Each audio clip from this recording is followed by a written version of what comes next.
Good afternoon, friends, alums, and the extended Reynolds School family. I'm Claudia Cruz, the director of the Internship program, and I'm very excited about today's conversation with rising senior Andrew Mendez, who will tell us about his very cool experience on Tuesday. But before we bring him on, I wanted to explain how Andrew even had this opportunity with the LA Times.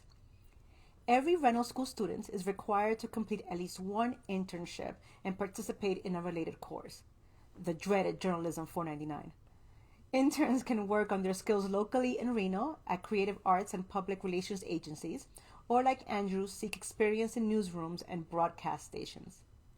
Alumni and other people interested in hiring our students should check out the Reynolds School website at journalism.unr.edu for more information.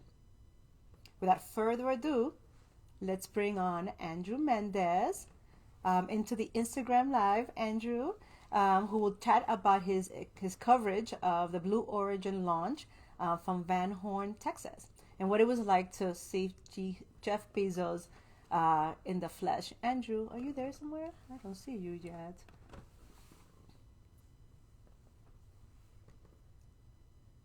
Let's wave. Hi, Karina. Hi, Olivia. Hey, Andrew. There you go. I'm going to add Andrew here. We have some tech support, view requests. There we go. You know, everything's live. At least we're not launching into space where things going to happen. This is much more controlled. Hola, Andrew. ¿Cómo estás? Hello, can you hear me by chance? Yes, I can hear you. Awesome, it's going well. How's it going for you, Claudia? Great. Are you still at the airport, arriving from Van Horn? Where are you at?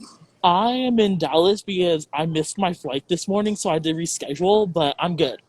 Okay, excellent. That's why the mask, because you're still at the airport. So, well, thank you for joining us, Andrew. I think everybody wants to hear about your experience. And I guess the first question should be about Jeff Bezos, but I really want to hear about you. So how did you, as an intern, have this opportunity to cover the Blue Origin spacecraft launch? Yeah, so Samantha Masunaga, who is the aerospace reporter at the LA Times and works on the business desk with me, essentially I expressed interest in doing aerospace reporting, or even just doing one story. And then she went ahead and the week before the launch, she's like, hey, I would actually like you to help me with this story. And I was like, okay, that's fine. And then we didn't know if Blue Origin was going to give us press credentials for the launch. And then when they did offer the LA Times press credentials, my editors and Sam asked me if I wanted to go. And I said, yeah, I might as well. I already had planned to be in Texas to visit Olivia Ali and Ryan Freeberg, who were RJ alumni, just out in Texas.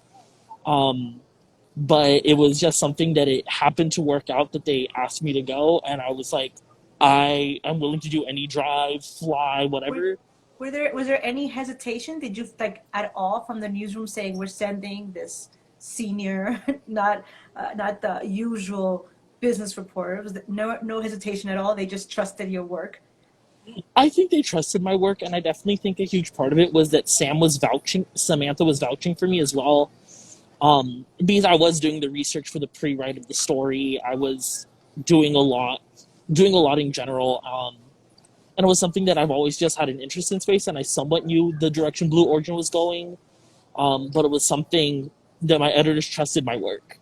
Excellent. So, Andrew, how did you and your newsroom prepare for this very historic event?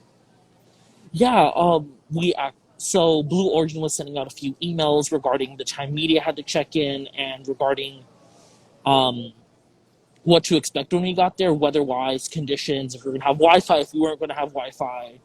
Because even though the launch is set in Van Horn, the launch is actually 30 minutes outside of Van Horn in the desolate desert of Texas. So a lot of it was just talking with my editors and hopping on calls, being like, okay, let's prepare for the worst case scenario, let's prepare for the best case scenario. And it was reflected in the drafts that we were writing up. It was reflective in the type of questioning we were coming. It was sitting down with my editors beforehand and with Sam, constantly talking, what questions do we want answered? What questions do we need answered? And it was also just making sure I went in prepared condition wise, did I have the right clothing? Did I pack enough water? Was I good to go? And it was always just something where it's like, let's connect with the digital team because the launch was set to set off at 8 a.m. Texas time, Van Horn time, which is 6 a.m. Los Angeles time. But beforehand, its press call was 2:30 in the morning, which is midnight. 12:30 in Los Angeles. So it was Did, just did you sleep? coordinating. Did you sleep at all the night before? Did you get any rest? So Olivia, Ryan, and I actually drove in that same night, and we got into Van Horn around like 10, 11. So I got like maybe an hour or two of sleep, but it was more so just the adrenaline and the caffeine taking over the day of. Yeah, that's great. That actually leads me to my next question. Describe the scene. What was the energy like? What was like? What were you feeling? What was the mood?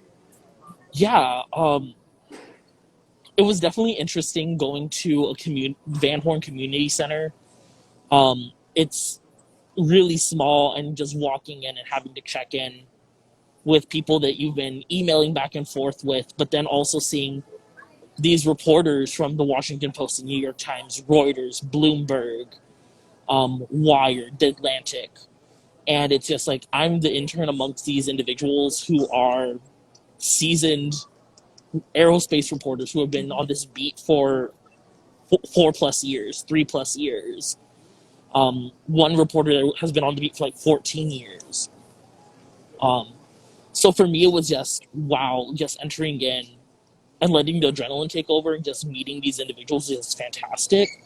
But when we actually got to the hangar where the press was supposed to be at, so they shuttled us from the community center to the Blue Origin base, which is about a 35-minute drive. You get there and you see 100+ reporters just in this hangar, pulling out laptops, starting to write copy, starting to contact their editors, being like, hey, we're here. What do we need to go up? Do we have hits? Do we need to update the story that we currently have? It was nothing of going in and just relaxing. It was going in and starting to work right off the bat.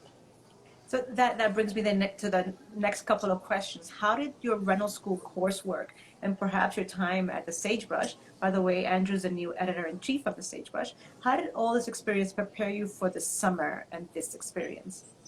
Yeah, I definitely think something that the RSJ has taught me is to push the boundaries of what I want to report on, and to definitely question everything. That's the biggest thing we learned in 107, to question. Um, but it's also, I always remember the words that Todd Phelps said in his 107 course. Words go to the middle of a sentence to die. Um, that's always just been in the back of my head, even with other internships that I've had, even at the Sagebrush, where I'm like, okay, I'm here writing copy. It needs to be shorter. Let me edit real fast and send it over. But with the Sagebrush, the experience there has definitely been submitting copy in on time, submitting copy in faster. That quick turnaround time of 25 minutes. Hey, I need like 500 words. It's doing that. And that's something that I was really, really grateful for. And now just being able to cover multiple topics at the Sagebrush as well just really helped me, from business to politics. And just being able to communicate with these other editors, like these other reporters and editors at, at the Blue Origin launch was just fantastic. And just talking about their college experience and their newspaper experience was fantastic. So you also have had a couple of internships. Similarly, what kind of skills did you bring in from your time maybe at KUNR Public Radio or the Reno Gazette Journal? What did you learn about working with editors and a team that was useful while you were in Van Horn? I think the biggest thing is communication. It's definitely communicating with your editors more than what needs to be talked about than not communicating at all. At KUNR, it was a smaller team, so it was definitely everything was heard. But the RGJ, where I had an editor I had to talk to on the weekends, I had an editor during my weekdays when I was working there. It was just making sure everyone was in the loop. And then at Van Horn specifically, it was communicating with Samantha, who was the other reporter on the story with me. She was based out in Los Angeles, but I was based in Van Horn. Um, so it was talking about, okay, what did she see that I didn't see? What did I see that she didn't see? And asking each other these questions and getting them answered was fantastic. But also when our editors did get online, when the digital team was there, it was talking with them, being like, "Hey, there's this update. I'm not sure if someone caught it. I'll go ahead and I'll edit it, or hey, I'll go ahead and I'll write this graph." Well, it sounds like you definitely had a lot of collaborators that are helping you in your growth. I know you also have been assigned a mentor at the LA Times. Tell me a little bit about that experience and how that was beneficial to you this summer, and again, perhaps at this experience with Jeff Bezos. Yeah, so the LA Times staff so far, everyone that I've worked with and I've talked to has been fantastic. But at the LA Times specifically, we have an assigned mentor. So I have my assigned mentor is Gustavo Arellano, who is the podcast director for LA Today.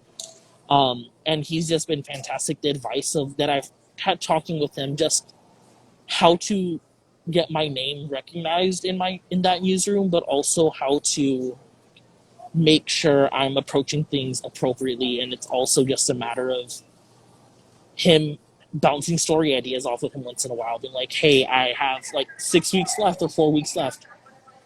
What do I need to write? What do you think? Like, I have this story idea.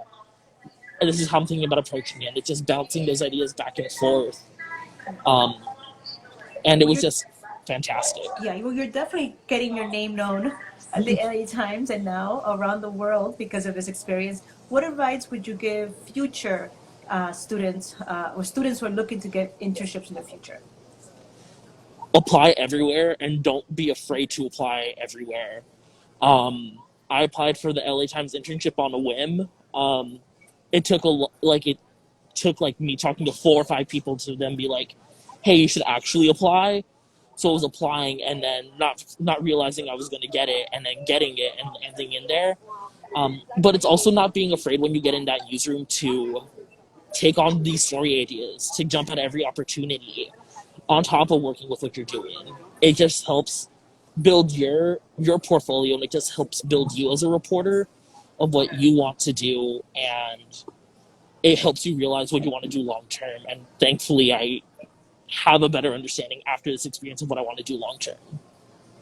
And we're running out of time, but I will let you guys know that he wants to be a business reporter now. So I'm very excited about that. I know Andrew will love to talk to the students a little bit more when he comes back on campus, but we want to make sure that everybody gets back to their summer internships or their work. So thank you, Andrew. I know you're also at an airport, so I want to make sure you don't miss your next flight. So thank you for taking time today to share your experience at the Blue Origin launch with us. You've witnessed history, and that's what many of us become journalists. So it's very inspirational. Very inspirational. And I also want to thank the Reynolds School family who joined us on the Instagram Live today. Remember that we have incredible students looking to gain real world experience through internships. For more information, visit journalism.unr.edu. Andrew, thank you. Have a safe flight back, and we'll see you in the fall. Alrighty. Thank you, Bye. Claudia. Ciao, Bye. Andrew. Ciao.